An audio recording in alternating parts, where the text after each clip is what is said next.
प्यारे विद्यार्थियों, आज की ई पाठशाला में आपके साथ मैं डॉक्टर अरुणा राजपूत। पिछले वीडियो में हमने सामाजिक न्याय की अवधारणा का अध्ययन किया था, जिसमें हमने देश में फैली विभिन्न प्रकार के असमानताओं में प्रमुख रूप से आर्थिक, राजनीतिक और सामाजिक असमानताओं को जाना था। इनमें से आज हम सामाजिक असमानताओं के बारे में विस्तार से समझेंगे। तो चलिए शुरू करते हैं। सामाजिक असमानता क्या है? यह व्यक्तिगत भिन्नता या क्षमता से संबंधित नहीं है, बल्कि समाज द्वारा उत्पन्न की गई है। सामाजिक असमानता में जाति, लिंग, धर्म, नस्ल और भाषा के आधार पर भेद किया जाता है।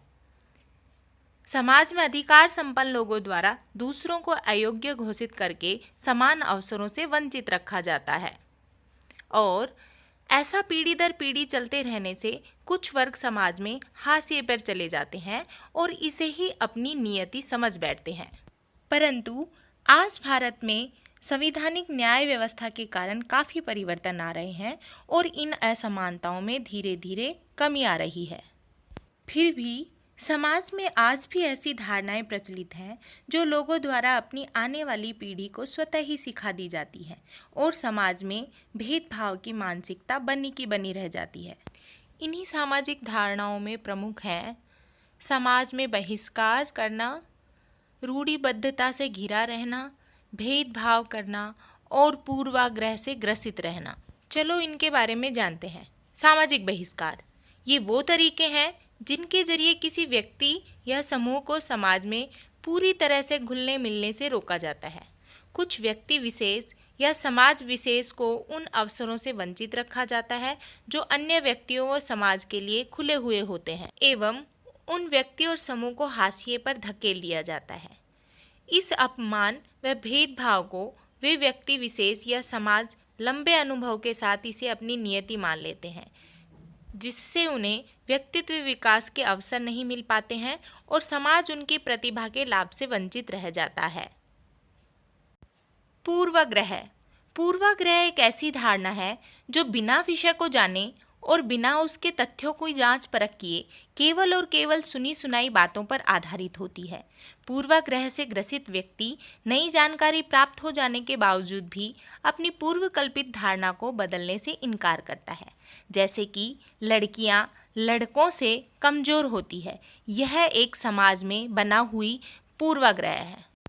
रूढ़िबद्धता। रूढ़िबद्ध धारणा व्यक्तियों के पूरे समूह को एक समान श्रेणी में स्थापित कर देती है।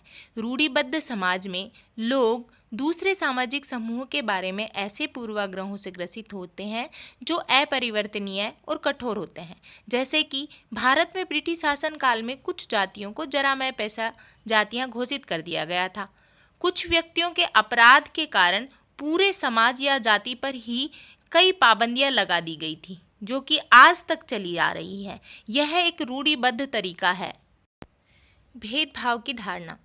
भेदभाव दूसरे समूह अथवा व्यक्ति के प्रति किया गया व्यवहार है, जिसके तहत एक समूह के सदस्य उन अवसरों के लिए अयोग्य करार दिए जाते हैं जो दूसरों के लिए खुले हुए होते हैं।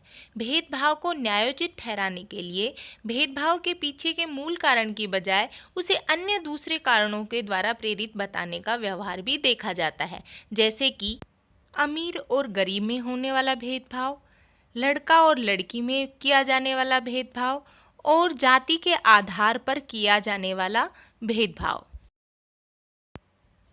तो बच्चों, आज हमने सामाजिक असमानता और उनके वर्गों के बारे में अध्ययन किया।